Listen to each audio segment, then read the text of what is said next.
Okay, I finally got here. Sorry, guys. I don't know how. Is it really easy for you guys to join the second meeting? It isn't.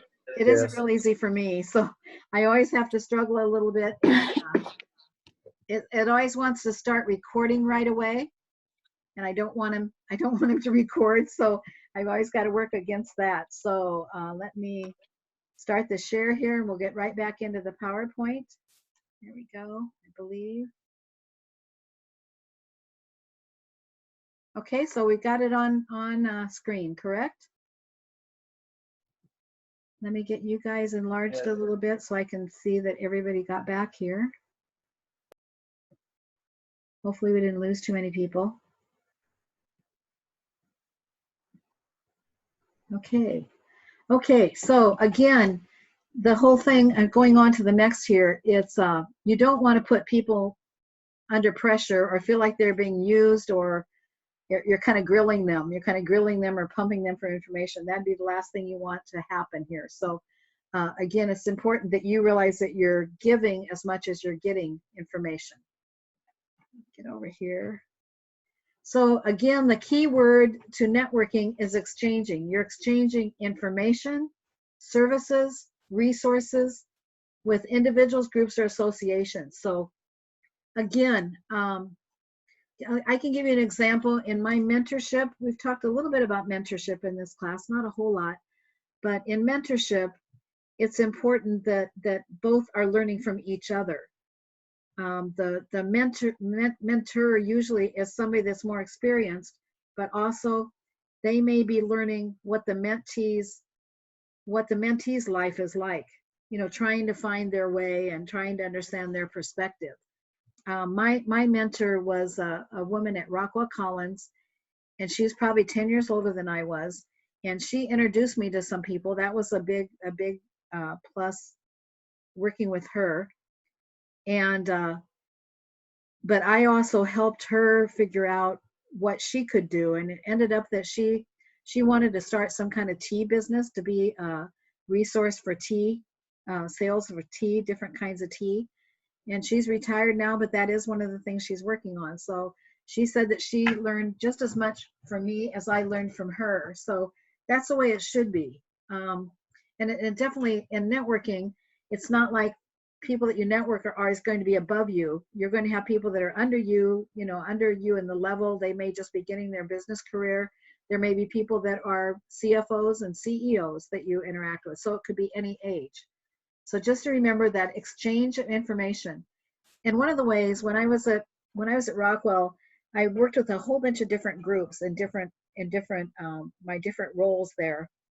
And I could go back to, even when I went to Mount Mercy, my very first role at Mount Mercy, I worked with somebody in the staff acquisition group. And when I was at Mount Mercy, how many years later, probably 10 to 15 years later, he still called me Cream Puff because I make really good cream puffs. And so, we've had a relationship for the rest of our lives. We're just really good friends. So again, you can keep those people that you meet and they remain to be your friends all your life, which is really, really important. So that point down at the bottom of the slide here, educational, you're going to learn things from people. And it's going to save you time and energy to get the information you need to move on to whatever your goal is. And again, you're able to give expertise and knowledge to them also. But one of the things I did when I was at Rockwell Collins, whoever I met, if I knew they were working on a certain aspect, let's say of recruiting, then if I saw something on recruiting, I would send it to them and say, hope this helps you. That's the kind of giving that you can do. So anything that you know that somebody else is, maybe you find something, maybe you're not a finance major, but you know that one of your friends is. If you see something about the finance field or an opening, you're going to send it to them. That's how you give. Okay, so keep that in mind. Okay, all right. So moving on here, why do you want to network? Why should you network? What is the reasons for that? And so all of these, meet new people and make new friends are great things. Gaining confidence in yourself. The more people you know, the more confident you're going to be when you get into groups. You learn new skills. What my experience here at the bottom of this slide is I have met a lot of people who really become close friends that you almost know as soon as you meet them that you could be kindred spirits, the rest of your lives, that we could really be good friends if we were in the same place. So those are the kind of people that you're not going to meet if you don't reach out, if you don't branch out. Okay. And I know I've talked about how in my past job as the executive director of the Iowa Quality Center, I was the host of learning network meetings. And so that is everything about networking. It's bringing people together that are interested in the subject that we're going to talk about and go from there. So again, education, anything, there are so many meetings out there right now that are free. I mean, not right now because of coronavirus, but really in the future, make sure you take advantage of any kind of opportunities that are out there that you can learn from and meet new people. You just can't have too many friends, okay? So next slide here is talking about how important networking is in today's world. And so if someone refers you to someone else, let's say that I know that you're interested in sales, for example, and I know a sales manager. If I refer them to you, if I refer you to them, that really generates 80% more results than a cold call would. If they would just call on this person coldly without even ever being introduced. Referrals, we talked a little bit about this last week. Referrals are critical. Most people you meet, again, we learned this last week also, have more than at least 150 contacts if they start to write them all down. So if you meet 5 people every time you go somewhere, you're going to have 750 more chances of contact. So it's just really critical. How about the 6 degrees? How many of you know about this third point here? And they're talking about the 6 degrees. You guys raise your hands if you know what 6 degrees means. It kind of says that we're all related within 6 different connections. So, almost everybody in the world is related that way. So it says anyone you want to meet or contact is only 4 or 5 people away. That's what happens on LinkedIn. I don't know how you guys are doing on your LinkedIn contacts, but your LinkedIn contacts, if I meet somebody and I want to invite them to connect, I'll see how far we are connected. It'll say first, if it's first contact, they're already a friend of mine. They're already a LinkedIn member of my group. If it's 2, then another person, there's 2 people, there's 1 person in between us that are linked. If it's 3rd, then no, so it goes that way. That's one way you can tell when you see people that they're related to you at that level. Then this last point, we were talking about jobs. We were talking about the workplace expectations and the jobs and how important it is to know somebody. This article said that 80% of the jobs are found in the hidden job market. They're jobs that are not even out there, okay? So how do you find them? You find them networking through people, okay? And going back to those learning networks that I talked about, I often had somebody attending because they were looking for a job, okay? That was just really, really common, okay? So 80% of the jobs can be found in the hidden job market. They aren't even published, okay? So we'll keep moving. So what are your networking goals? I posted a worksheet out there, and we're not going to go through and have you work on the worksheet here, but I'm going to see if I can't bring it up. I think I already have it. Did it come up for you guys? Yes, no? No, okay. Let me, I may need to stop share and share it again. I don't know why that happened. It worked last couple times we've met, it's worked, but it's not working today. So share screen.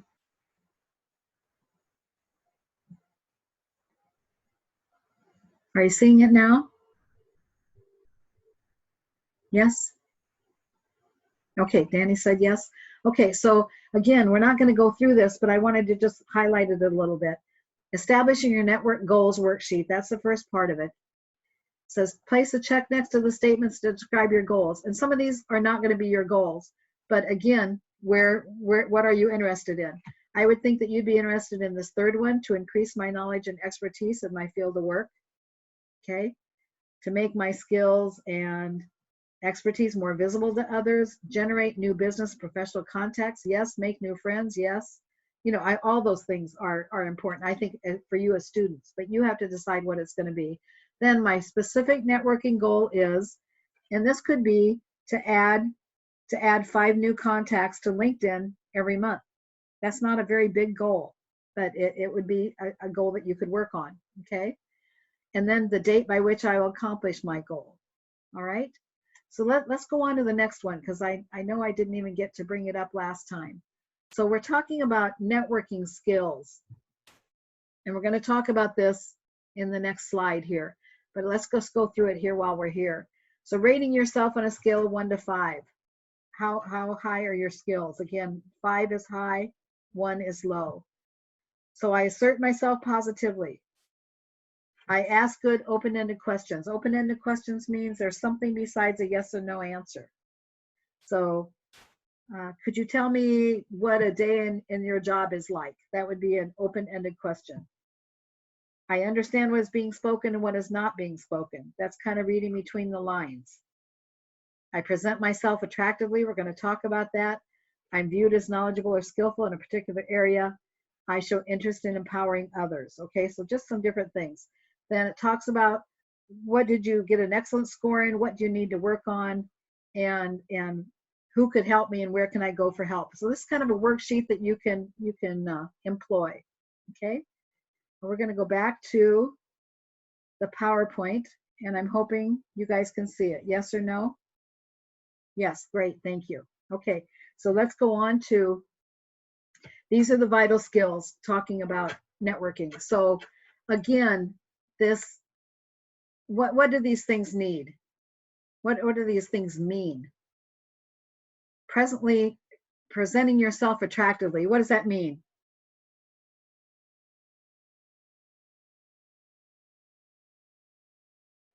Are you going to go in a baseball cap? No.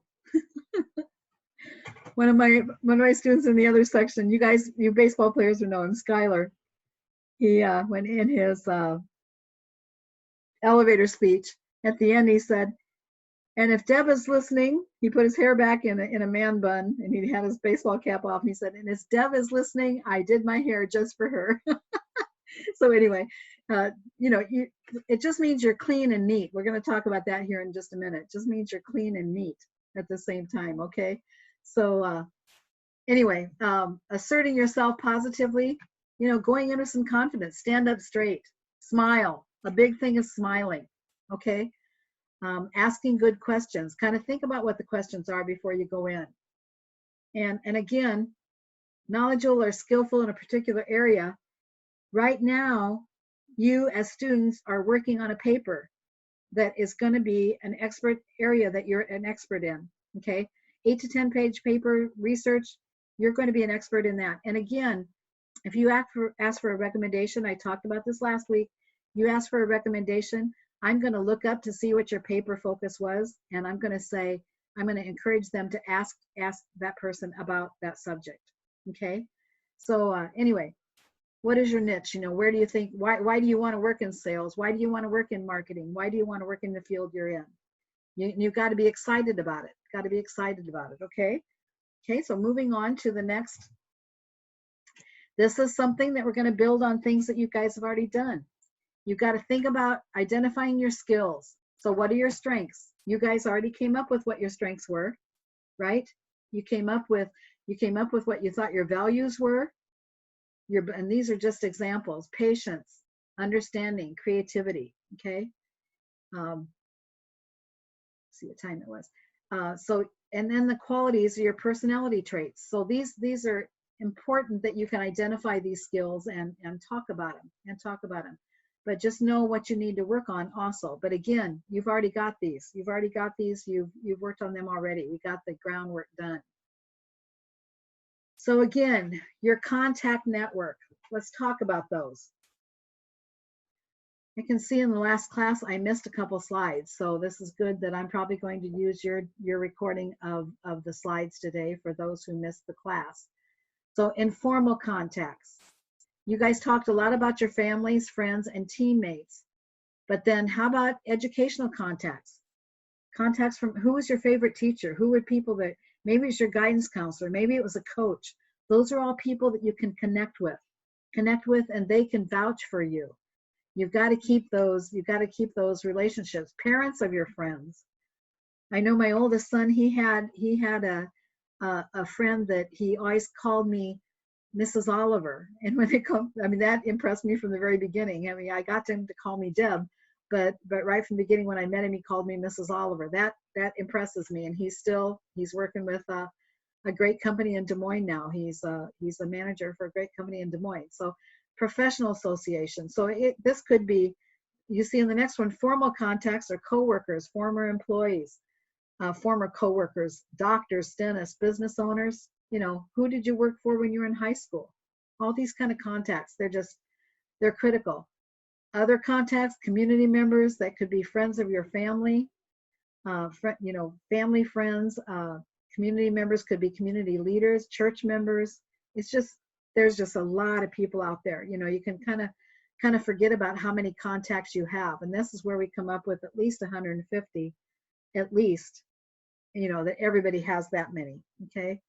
And I think I've shared with you, I think I'm getting up toward, I know I have over 2,200 contacts in LinkedIn. Of course, I don't know them all. I don't know them all by any means, but I do not refuse anybody unless they seem kind of, I don't know, undesirable. If it's somebody from Sri Lanka that I know I'm never going to meet, I'm probably not going to connect with them. Okay, so not that Sri Lanka is anything bad about that, but just to be, now that I'm retired, especially. Okay, so taking an inventory of your friends. This is your friends and your contacts. So the whole point is that let's say that right now you don't have a lot of personal close friends. We've got some people that are transfer students that have transferred from Kirkwood or other schools. And it's a little bit harder for them to make friends. So if they don't have as many as they would like, let's work on making some more new friends. And in the workplace also, are you satisfied with that? Okay. And I think we need to keep moving because this was about where we were at for the last session. So I'll keep going here. This is going through 15 barriers to networking. And again, I've got 10 here, I think, 10 here, and then 5 on the next page. So what about these? What would you identify with on these? I've talked enough. I'm getting hoarse here. So let's have you talk a little bit.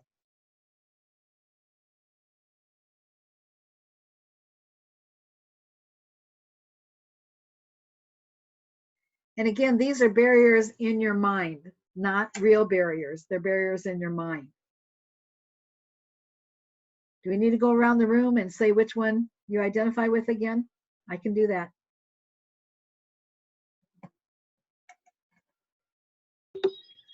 I don't like talking on the phone. Oh, you're fine. It's coming through fine. No, like for the barriers thing. Oh, I'm sorry. No, you're fine. I just I don't like talking to people on the phone. So I hate making cold calls? Is that what you're thinking? Okay, great. I'm sorry. I thought you thought you weren't coming through clear. Forgive me. Yeah, I understand that. If you can have somebody that, I mean, and again, you may not, lots of times what you're going to talk to is you're going to talk to their gatekeepers anyway. And if you could say, let's say you're calling for Nick somebody, and just say, I'm calling for him and someone referred me to talk to him and I'd like to set up an appointment with him. That you may have to get through a networker or a gatekeeper. I mean, not a networker, a gatekeeper. How about somebody else? Thanks, Danny.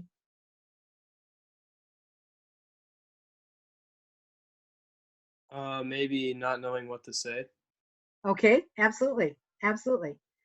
So, and that can be anything. That's where you kind of think about, I mean, I mean, now we could talk about the virus, but you can't really talk to people because we can't, we got to stay 6 feet apart. But it could be the weather. It could be something about their business. It could be, good questions. Open-ended questions are really good. So that gets them talking. I think the one that I really was, I will appear as if I am begging. I did not want to beg to get hired. That's what I was thinking, that, okay, networking isn't for me, but absolutely in my life, I am a great networker. Like I said, that person that I made cream puffs for my group back 20 years ago, at least 20 years ago, 25 years ago, I can still call him to say, hey, this is cream puff, and off we go and talking. So anyway, I think we have a lot of things. And then there's another page here.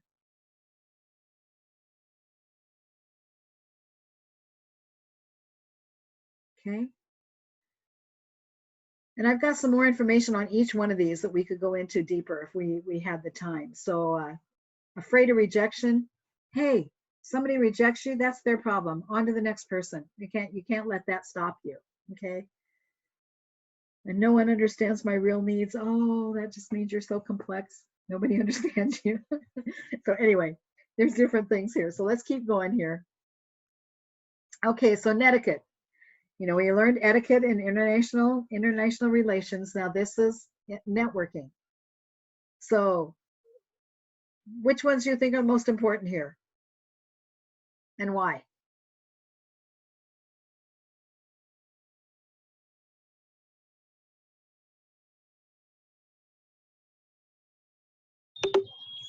Probably arriving on time. Okay, that's Danny. And then thank you, Danny. And Brock? I was actually going to say the same thing. Oh, okay.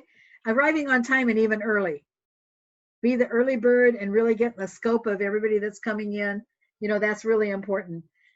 How about what do you think about the reintroduce yourself to people you know first? If you see a crowd of people and you don't know anybody, you can't do this. But logically, as you get around the community and get around different places, you're going to see somebody you know. And it's so easy to break the ice by talking to them. And they then they in turn introduce you to somebody else. It's just a really great pattern.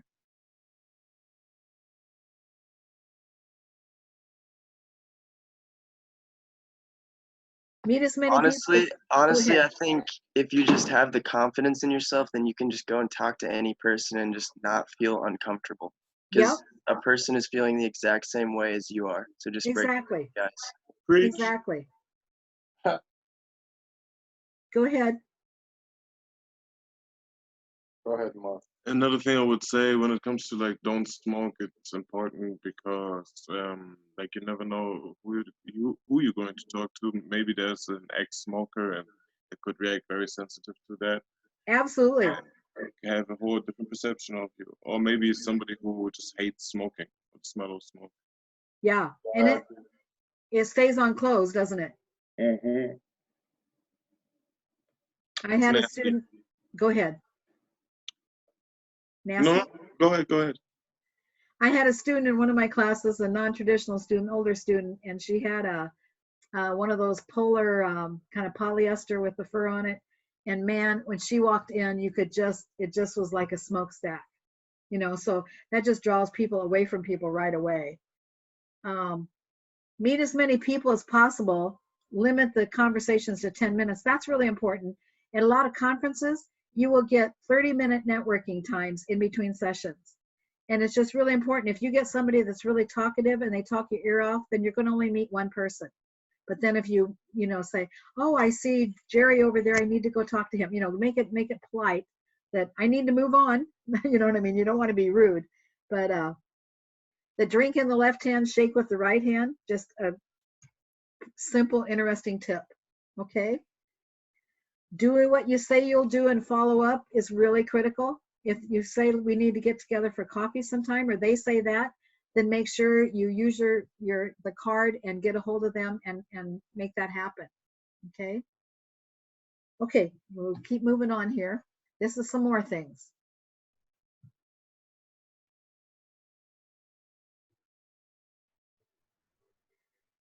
What do you think? Wait, what if they're really hot? Let me read what it says here about flirting. Go ahead, everybody else can talk, but let me hear what it says. Oh, I can't find it. I can't find it. It was pretty good. And I'm not finding it. I'm sorry. Oh, flirting can be misconstrued. Reputations can be made or broken by someone else's perception of you. What if you know it's your future wife? Then I'd say go for it. So anyway, it's you know, again, they might be put off a little bit, but hey, make a good impression the first time. Okay, we're still running okay time wise. So, and again, personal appearance down here at the bottom. Personal appearance is important. Be neat and clean. You don't have to have the latest style or the best clothes, but being neat and clean is important.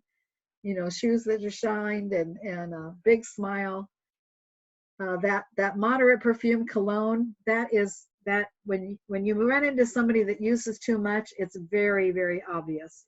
I used to work with somebody that she always wore a lot, and man, it was almost enough to make me sick, because we were in, you know, a pretty small office, just two of us, pretty big office, but still it was so strong. And I know I worked at a restaurant when I was in college out at Yellowstone, and one of the waitresses, she wore some kind of musk cologne, and we had customers complain about the smell. So, you know, just some people are allergic, so you just need to be sensitive to that. And that's the same thing with smoke. You know, some people are allergic to the smoke smell too. So again, you're selling yourself, so keep that in mind.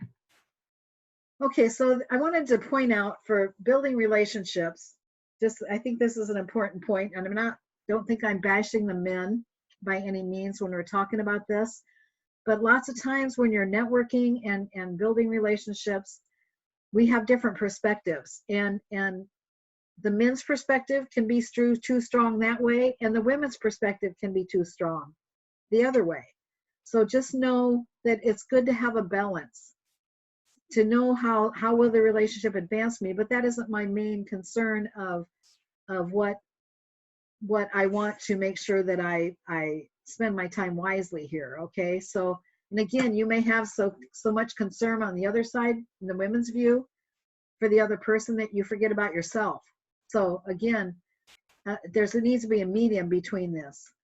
The men's perspective, they may be looking at the task itself. I'm trying to find a job. I'm trying to make a connection within this company, where again, the women are more on connection. And again, demonstrating the skills, sharing the knowledge. Again, it isn't, I'm not faulting men by any chance, and I'm not faulting women either, but it's just, that's the way we've been brought up. So, you know, keep in mind that you need to do a balance of both of these, okay? So again, not trying to start any competition between genders by any means. Okay, so here's some good ideas. Yeah, these are some good ideas on how, forgive me, I'm switching slides here too much. One last time. Okay, improving your network skills now that everybody's dizzy. Okay, so let's look at these. Why are these important? Let's get some comments from you guys.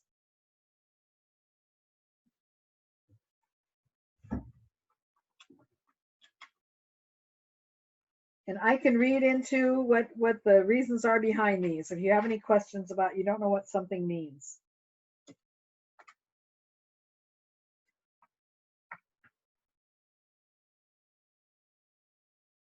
Who's going to go first? Let's hear from somebody that hasn't talked. Getting to know the person, like who they are personally, instead of just their position, just to build that personal relationship. Absolutely. Absolutely. That would be more of them feeling like they're being used for who they are, correct? Mm-hmm. Yeah, thanks, Trey. Appreciate it. Who else?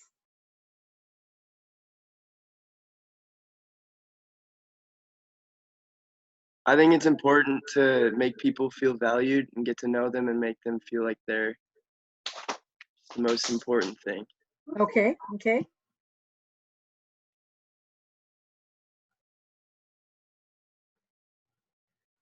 Okay, we had some questions in the other section about how do you give more than you get?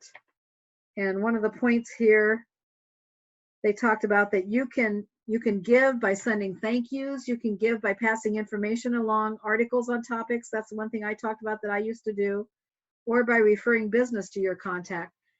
I do this for my students, especially the working adults. If so, for example, if Alliant Energy, I taught somebody that is maybe the main communication spokesperson for Alliant Energy. So on LinkedIn, whenever I see anything on LinkedIn about announcing what Alliant Energy is doing, I make some kind of good supporting comment. So anything you can do about that. If somebody is hiring and let's say that they're hiring accounting, we have some accounting students in this section. If they're hiring accounting people, I can put in their attention accounting, I can't remember how I put it, but attention accounting focus, this is a great organization to work for. And hopefully that will help them connect. Okay. Seth, you've been quiet. What of these points do you think you want to talk about?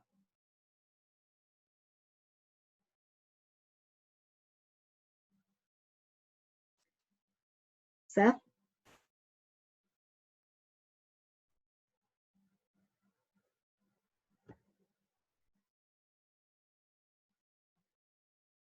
Hey, Okay. Deb, Seth had texted me saying they're having a little bit of like Wi-Fi issues at the dorms Okay. on campus. Okay, thanks. Okay, thank you. I appreciate that.